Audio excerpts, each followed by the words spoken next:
What's going on, everyone? It's JDC here. We're talking about what the Atlanta Hawks should do with Cam Reddish because he is one of their most interesting pieces on the roster, considering that he is just 21 years old. So he does fit in with their time frame, but his fit there is kind of weird. So today we're going to be talking about what they should do with Cam Reddish and why I feel like they should honestly trade him. So if you guys like what you see, drop a link below, press the sub button.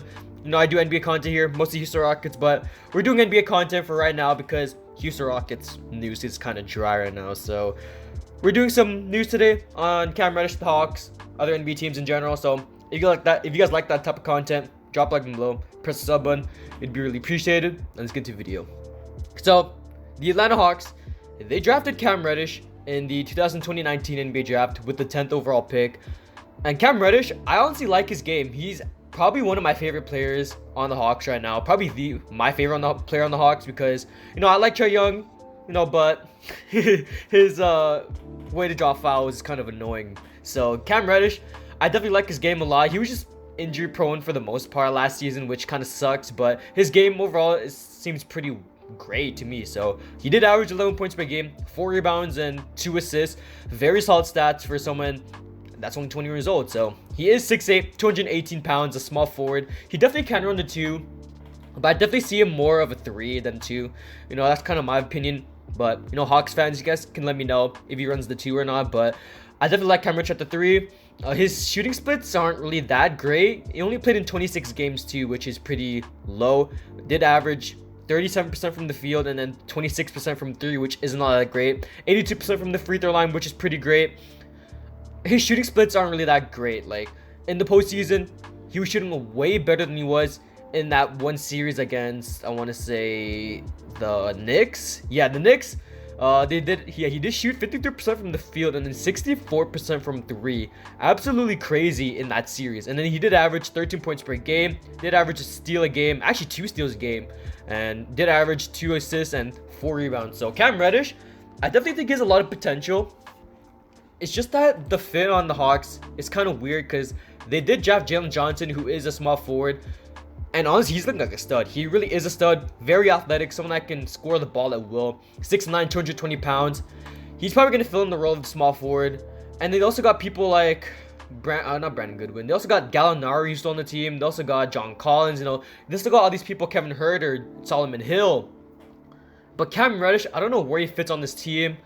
Maybe off the bench, but his potential off the bench it's going to be wasted. Like if he comes off the bench, it's definitely going to be wasted potential right there. I definitely see him as a starter. They also got DeAndre Hunter, who's also a small forward too, which honestly he had a really good year. 15 points per game, 5 rebounds, 2 assists, very great stats. 40% from the field, 33% from 3.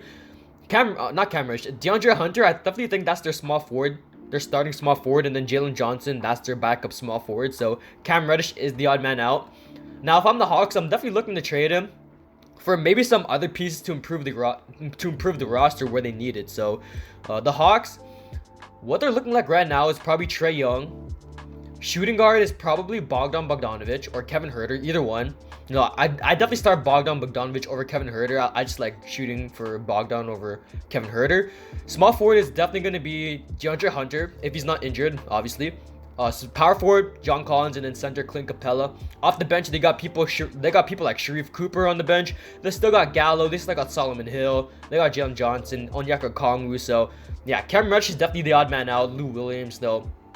If I'm the Hawks, I'm definitely looking to trade for more bench depth because the bench on the Hawks is kind of subpar in terms of the talent because Sharif Cooper, he is their rookie point guard, 20 years old. The Gallinari's 33, turning 34. So it's not looking too good for the Hawks bench. I'm definitely looking to get a backup forward off the bench. Maybe not a forward, maybe a center because Onyeka Okongwu, I'm not really too sold on Okongwu. He is 6'8", 235 pounds. They usually played him at the small ball 5 when I was watching that Knicks series, which I didn't really like. He did average 5 points per game, 3 rebounds, and just 0.4 assists. So Okongwu definitely doesn't, you know, impress me that much. They shoot 64% from the field, which honestly is pretty great. 12 minutes and 50 games played. I don't know, man. Okongwu, he doesn't impress me. If I'm the Hawks, I'm definitely looking to trade either Okongwu or Cam Reddish or package them together to get a very solid center off the bench that they desperately need because their only center right now is Clint Capella. Adding in that they have Gorgie Dieng, but Dieng isn't all that too great. And other than that, they don't really have anyone that can play the center position very well. So if I'm the Hawks, I'm looking to trade Cam Reddish for a center, at least maybe a good big man, a good solid big man off the bench. But the Hawks, I definitely feel like they're going to keep Cam Reddish because he was a big part of them, in that series against the Knicks. And then, yeah, they did versus the Bucks too. So I don't know.